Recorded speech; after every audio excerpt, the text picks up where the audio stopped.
BTC बिसायख'थिनि मोनबा guarantee बिथांखि मावफुंनायखौ लाना बियाबफोराव BPFनि हाबाफारि जागायबाय।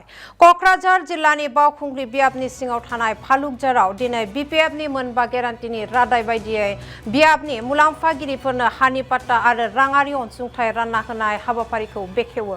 बावखुंग्रि बियाबनिफ्राय आर'ज खालामनाय 1000 नखरफोरनो हानि पाट्टा राननानै होनायनि अनगायैबो सा 100 साख्रि गैजायै लाइमोनफोरनो फसंथायनि थाखाय 2 लाख रांनि चेक राननानै होयो आरो सा 86 बैसोगोरा सुबुंनो 10,000 रां आरो जर'खायै देहायारि नोरजिया सुबुं आरो सा 16 नो 10,000 रांनि चेक लोगोसे सा 1253 IVS मुलाम्फागिरिफोरनो 10,000 रांनि चेक राननानै होदों।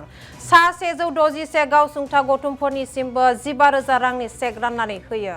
चेक राननाय हाबाफारियाव नुजाथियो बावखुंग्रि बियाबनि MCLA धनेश्वर गयारी, लाइमोन BPFनि लेङाइ आफादगिरि प्रहलाद ब्रह्म, जिल्ला आइजो BPFनि नेहाथारि भारती बसुमतारी, लोगोसे BPFनि जिल्ला नेहाथारि कृष्ण बाहादुर थापा, BTCनि नेहाथारि पामि ब्रह्म आरो जिल्ला दामिन फालांगि मिरुनि बिबानगिरि नीलान्जना ब्रह्म बिथांमोना नुजाथियो।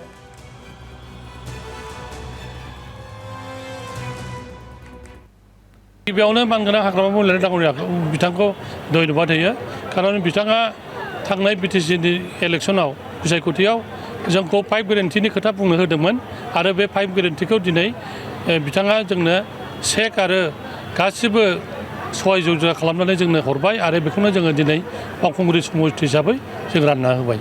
टटेलखौ मथा-मथि 100 जनाथ' 2 लाख खरि मोनबाय, 1200 जन बेसेबांबाया 1250 10,000 खरि मोनबाय, 600 650 सेल्फ हेल्प ग्रुपआ 1500 मोनबाय, 15,000 बेबायदिनो सिनियर सिटिजेनआबो मोनबाय, ओमफ्राय बिकलांगफ्राबो मोनबाय।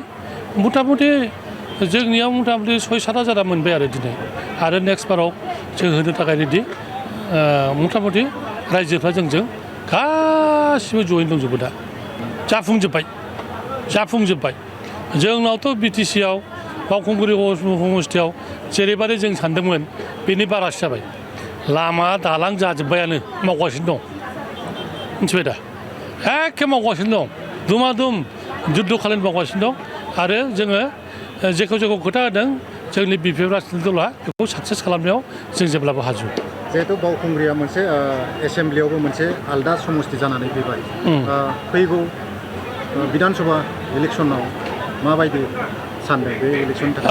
दिनै जोङो बुंथ'नाया थिग नङा, जिहेतु हाइकमान्डआ जोंखौ जेबो निर्देश हराखै। जेला हाइकमान्डआ निर्देश हरो जोङो बावखुंग्रि समष्टि हिसाबै